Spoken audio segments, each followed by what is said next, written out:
Hello दोस्तों, तो आज हम रिकैप करने वाले हैं 2009 की psychological thriller movie after life को। कहानी के एंड तक आते आते आपको कुछ ऐसी बातों के बारे में पता चलेगा जिससे आपका दिमाग घूम जाएगा। तो अगर आप हमारे चैनल पर नए हैं और अभी तक आपने हमारे चैनल को सब्सक्राइब नहीं किया तो क्या कर रहे हो यार, जल्दी से सब्सक्राइब बटन दबा दो। मूवी की स्टार्टिंग में हमें दिखाया जाता है एलियट को।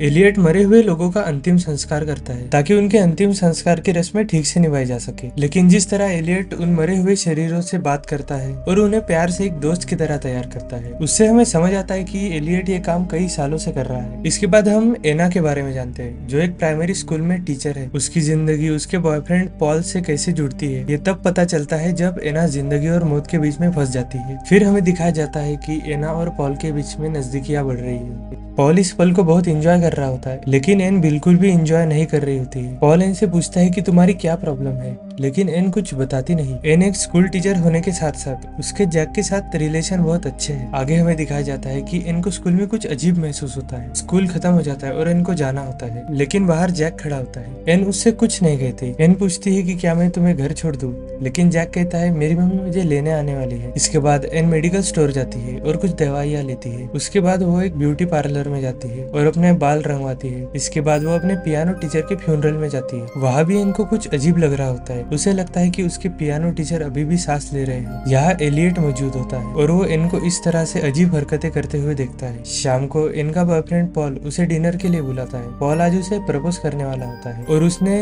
इनके लिए एक रिंग भी लाई है। पॉल कहता है कि वो जल्दी ही शिकागो जा रहा है। दोनों के बीच कुछ बातों को लेकर झगड़ा हो जाता है और इन बिना कुछ बोले वहाँ से चली जाती है। बाहर का मौसम बहुत खराब होता है। इन अपने कार में होती है और वहाँ किसी को कॉल करती है, लेकिन फिर कॉल कट जाता है और चारों ओर अंधेरा हो जाता है और फिर इनकी कार का एक्सीडेंट हो जाता है। और अगले ही सीन में हमें एलियट दिखता है जिसके पास एक नई लाश होती है और ये नई लाश किसी और की नहीं बल्कि एन की होती है। एलियट कैंची से एन के कपड़े काटता है और एन ने उसके अंदर एक खूबसूरत लाल रंग की ड्रेस पहनी होती है। एन के सिर पर एक गहरी चोट भी होती है। तभी अचानक एन की आंखें खुलती है और वो पूछती है मैं कहाँ हूँ। एलियट जवाब देता है 8 घंटे पहले तुम्हारा एक्सीडेंट हुआ था और तुम मर गई। लेकिन एन इस बात पर बिल्कुल भी यकीन नहीं करती। लेकिन धीरे धीरे एन को यकीन हो जाता है कि वो मर चुकी है। लेकिन एन एलियट से बात कर पा रही थी और उसकी आवाज भी सुन पा रही थी। इसके बाद एलियट उसे एक डेथ सर्टिफिकेट दिखाता है और कहता है 2 दिन बाद तुम्हारा अंतिम संस्कार है और तब तक तुम्हारी आत्मा तुम्हारे शरीर में ही रहेगी। एलियट में एक खास शक्ति होती है कि वो उन आत्माओं से बात कर सकता है जो जिंदगी और मौत के बीच फंसी होती है। इसके बाद एलियट वहाँ से चला जाता है, लेकिन एना को अभी भी यकीन नहीं होता। उसे लगता है कि ये सब एक डरावना सपना है। दूसरी तरफ हमें पॉल दिखाया जाता है जो इनको कॉल करता है, लेकिन इनका फोन एलियट के पास होता है और वो कॉल काट देता है। इसके बाद पॉल इनके घर पहुंचता है जहां उससे इनकी माँ बताती है कि इनकी मौत हो चुकी है। पॉल को भी इस बात पर यकीन नहीं होता, वो भी अंदर से बहुत दुखी हो जाता है। लेकिन यहाँ पर इनकी माँ बिल्कुल नॉर्मल बिहेव कर रही थी,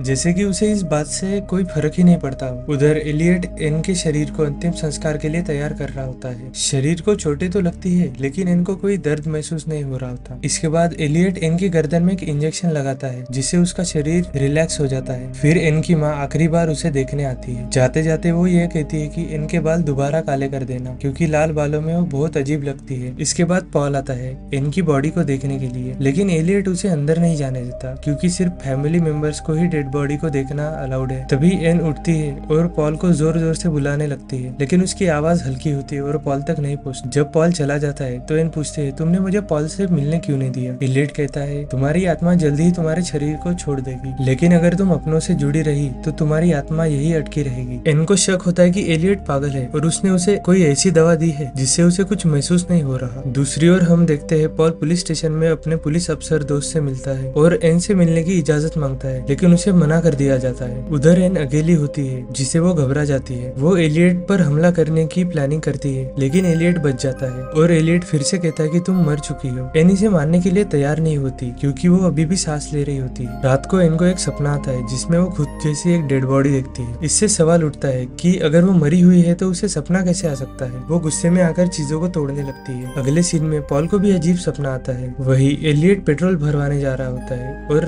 एन चुपके से उसकी चाबी चुरा लेती है। एन एलियट के ऑफिस में जाकर पॉल को कॉल करती है और कहती है वो अभी जिंदा है, लेकिन पॉल को ऐसा लगता है कि कोई मजाक कर रहा है और वो कॉल काट देता है। इससे एन नाराज हो जाती है। एलियट वहाँ पहुँचता है और एन को आईना दिखाकर कहता है कि वो मर चुकी है, मगर एन देखती है कि उसकी सांसों की भाप आईने पर जमा हो रही है। इसका मतलब है कि कि एन अभी भी जिंदा है। जैक जो कि एन का फेवरेट स्टूडेंट है वो उसे देख लेता है और ये बात पॉल को बताता है, लेकिन पॉल उस पर यकीन नहीं करता और गुस्से में आकर उसे थप्पड़ मार देता है। उधर एक पुलिस ऑफिसर एन की बॉडी को हिलाकर देखता है, लेकिन फिर सोचता है कि वो गलतफहमी थी। पॉल सवाल उठाता है कि केवल पल्स चेक करके किसी को मरा हुआ नहीं बता सकते, क्योंकि कुछ दवाइयां पल्स रोक सकती है। लेकिन पुलिस उसे यकीन दिलाने की कोशिश करती है कि एन मर चुकी है। एलियट कहता है कि कुछ लोग जीते हुए भी अंदर से मर चुके होते हैं। एन को अब लगता है कि उसे अपनी जिंदगी बेहतर जीनी चाहिए थी। एलियट पूछता है कि उसे अगर दोबारा मौका मिला तो वो क्या करेगी। एन जवाब देती है कि उसे अपनी मौत स्वीकार है, लेकिन एन फिर से आईने में अपने सांसों की भाप देखती है और समझ जाती है कि वो अभी भी जिंदा है। इससे पहले कि वो भाग सके, एलियट उसे बेहोश कर देता है और उसका अंतिम संस्कार कर देता है। पॉल अभी पूरी तरह से टूट चुका है, लेकिन एलियट अचानक कहता है एन जिंदा है, उसे बचाओ। पॉल कब्रिस्तान पहुंचता है, पर ये सब एक भ्रम होता है। असल में एलियट ने उसका एक्सीडेंट कर दिया था। एलियट पॉल को बताता है कि वो मरे हुए लोगों को एक और मौका देता है और जो नहीं बदलते उन्हें वो सच में मार देता है। जैक जो कि इनका फेवरेट स्टूडेंट था, वो एलियट से इम्प्रेस हो जाता है और क्या पता शायद वही अगला सीरियल किलर बनने वाला है। अगर आपको ये कहानी पसंद आती है तो वीडियो को लाइक करें और हमारे चैनल को सब्सक्राइब करें। Thank you for watching.